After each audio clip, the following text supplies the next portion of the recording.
Standing at the foot of Death Mountain was the peaceful Kakariko village. On the surface, this village may seem harmless. The residents get on with their lives without a care in the world. However, underneath this deceptive mask, there lies unimaginable horrors. Hidden away under the well and under the graveyard, you will find a dark, disturbing truth of imprisonment and immoral experiments. Welcome to the Shadow Temple.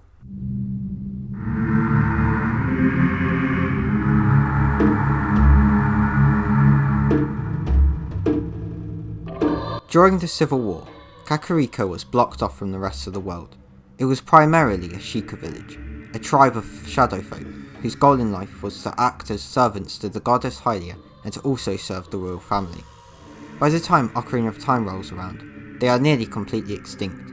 The only one remaining is Impa, the one who opened up Kakariko village after the war and sealed the evil Bongo Bongo underneath the well.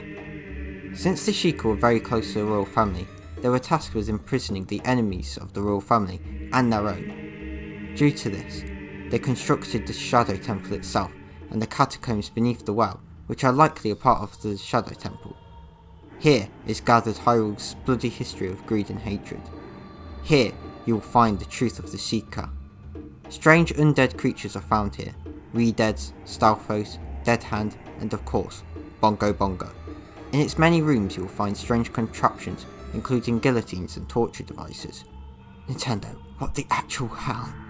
This dungeon truly is horrific compared to the other dungeons in the game, and to the rest of the series.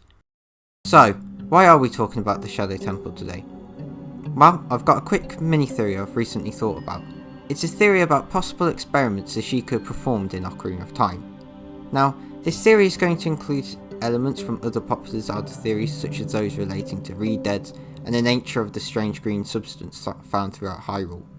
This video is more of a way for me to add a couple of things to the discussion about these topics, and I've got a couple of my own interpretations to add to that. See this video as a sort of overview of the nature of the Sheikah throughout the series. Throughout the series, specifically in Breath of the Wild, the Sheikah seem to have a strange fascination with immortality. In Breath of the Wild they constructed things such as the Shrine of Resurrection, which appears to save Link from certain death. They also appear to mummify themselves alive in order to stay alive for 10,000 years. Wait a second, doesn't this look familiar? The ReDead. Strange undead creatures, first appearing in Ocarina of Time, in our world and in the Zelda timeline. The ReDead are mindless creatures, not too unlike zombies in other works of fiction. They're usually found in the more creepy places in Ocarina of Time, mostly standing beside this strange green substance that hurts Link upon contact. There's one specific location of this green substance that's very interesting, however. It's found underneath the well. It appears that this green substance was being studied. Platforms are laid across it, and strange creepy hands reach out of it. Not only that, but there's a ReDead situated near it. Whoever was researching this green substance obviously wanted to use it for themselves. Now, this green substance is not unlike other substances we've seen in the series in the past.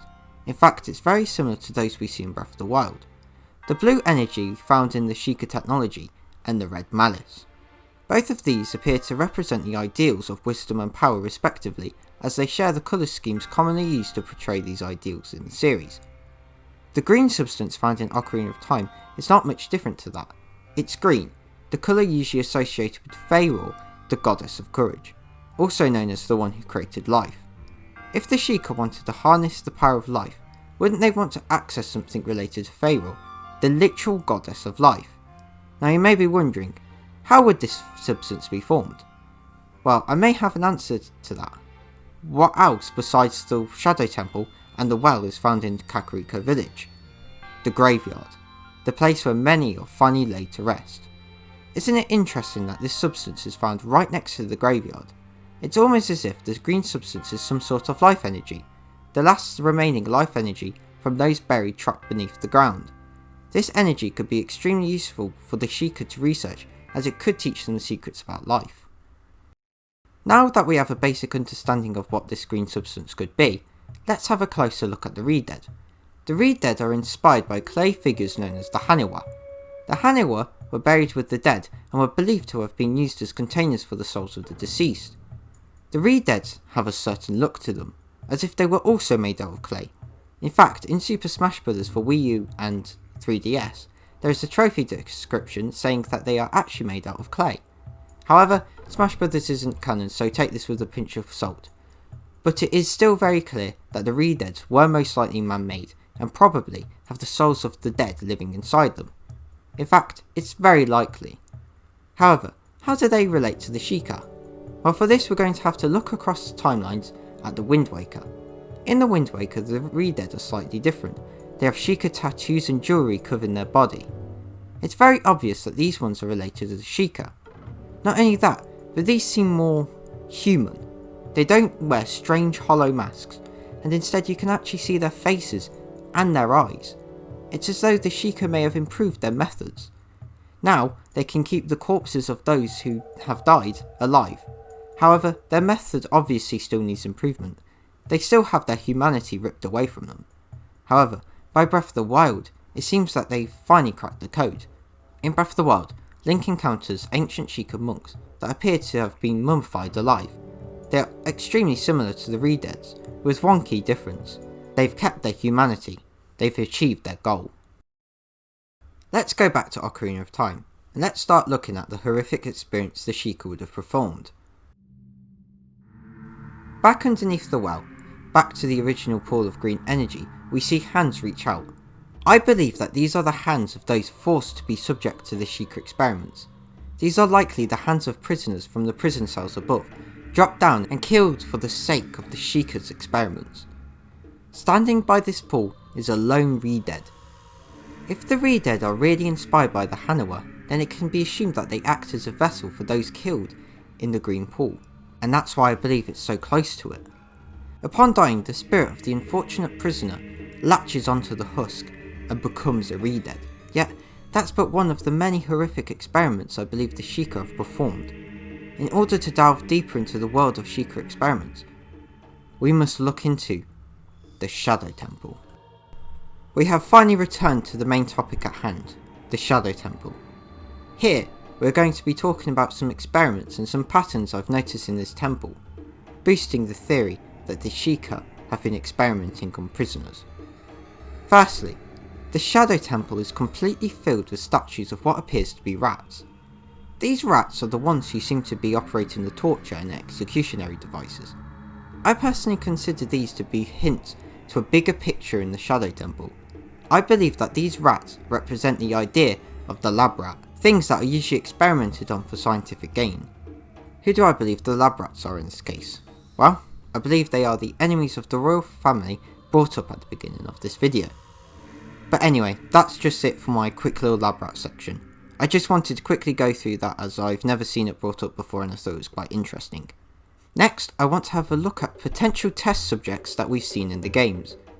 We've already looked at ReDeads.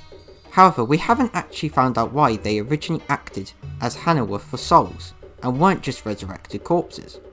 Well, I believe we actually see a case of an attempted resurrection of a corpse. Dead Hand. The creature that scarred every child around the world. I believe that these are mistakes of an attempted resurrection. They are a fleshy, man-eating monster covered in blood. They have strange faces that slightly resemble that of a human, and they are only found in the Shadow Temple and underneath the well. They never appear again, and are truly a one-off creepy enemy in Ocarina of Time. So, wouldn't it make sense if they are an early attempt at immortality? Just like the ReDead, they have lost their humanity, and for some odd reason are completely obsessed with eating Link's head. Poor guy. We know that the green substances can do some weird stuff to the living. It causes Link to suffer through some pretty bad pain, so it wouldn't be out of the question if it could cause some sort of crazy mutation that causes someone to be turned into this freak of nature.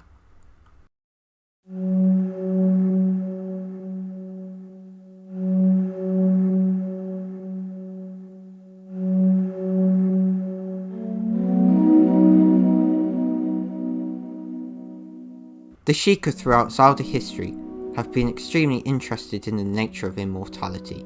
They have been practicing in it in games such as Breath of the Wild and are implied to have done it in Ocarina of Time.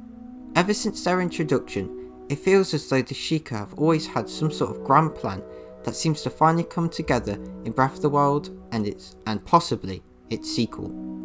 Their research may have led to the resurrection of Ganondorf in Breath of the Wild 2.